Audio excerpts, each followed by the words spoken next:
Herkese merhaba, kanalıma hoş geldiniz. Bugün bu videoda şundan bahsedeceğiz.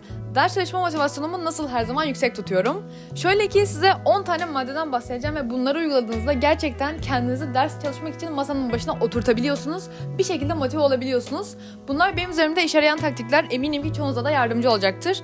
Bu yüzden bu videoda sizlere bunları anlatarak yardımcı olmak istiyorum. İsterseniz hemen başlayalım.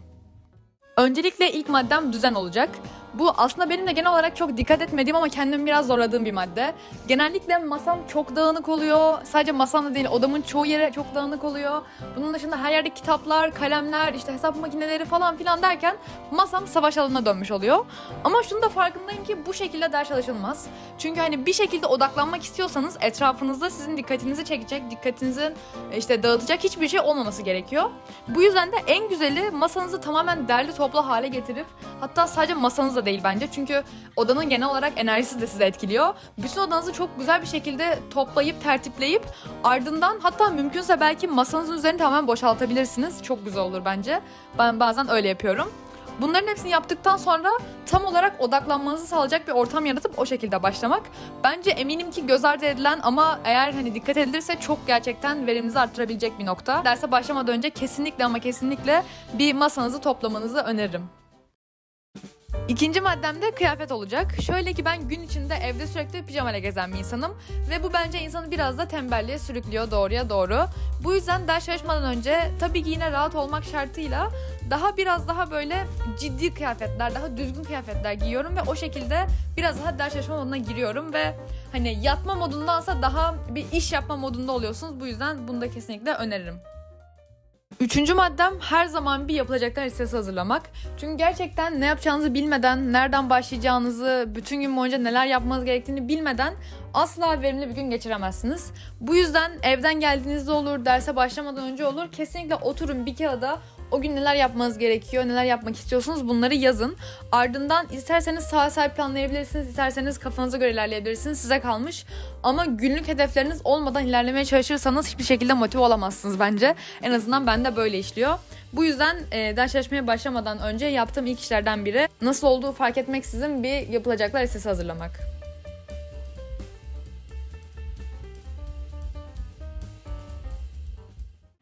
Dördüncü dikkat etmeniz gereken şey ortamınızı hazırlamak.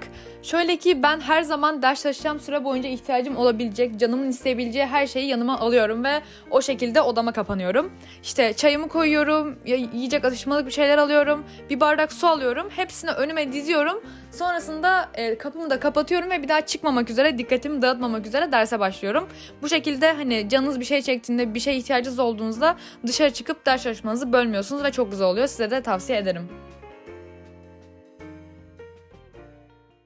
Beşinci maddem şu olacak. Her zaman aynı ortamda çalışmalısınız. Bu neden etkili diye soracak olursanız çünkü aslında orayı biraz da böyle ders çalışma aktivitesiyle kodlamış oluyorsunuz ve aynı masanın başına oturduğunuzda doğal olarak ders çalışma isteğiniz geliyor. Ben bunu her zaman kendi ders çalışma masamda çalışarak yapıyorum. Gerçekten etkisini gördüğümü söyleyebilirim. Çünkü masama oturduğumda otomatik olarak ders çalışmaya başlıyorum ve bir şekilde motivasyonum yükseliyor. Size de bunu denemenizi öneririm. Altıncı madde hepimizin baş belası telefonlarla alakalı.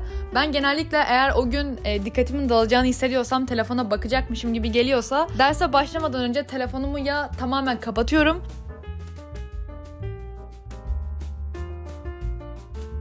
ya da bir arama falan bekliyorsam interneti kapatıyorum, Bluetooth'u kapatıyorum ve sadece telefonumu biri beni arayabilsin diye kullanıyorum. Yedinci maddem müzik. Ben gerçekten müzik olmadan ders çalışamayan bir insanım. Asla herhangi bir şekilde benim dikkatimi dağıtmıyor, motivasyonumu kötü etkilemiyor veya odağımı dersten başka bir yöne kaydırmıyor.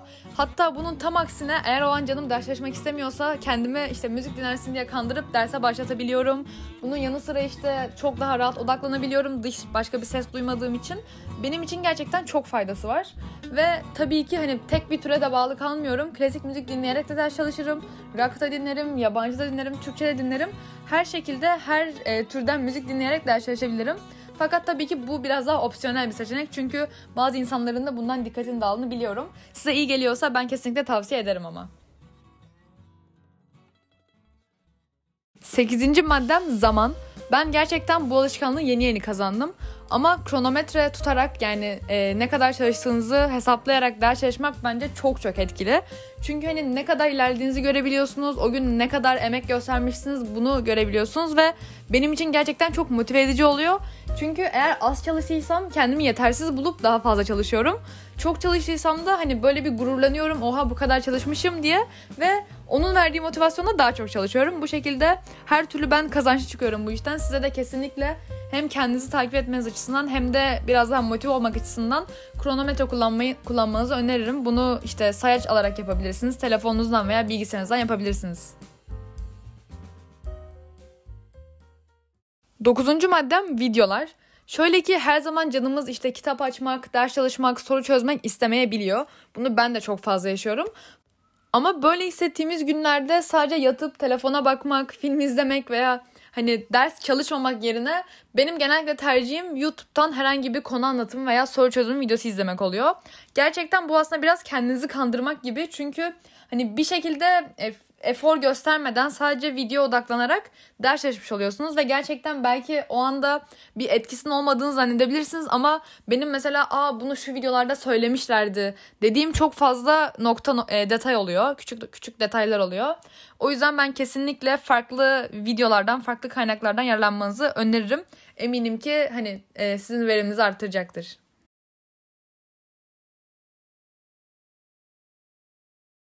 Son maddem aslında 9. ile biraz bağlantılı internet. İnternette gerçekten bin bir çeşit kaynak var ve hani bunlardan yararlanmanız durumunda o kadar faydasını göreceksiniz ki inanamazsınız.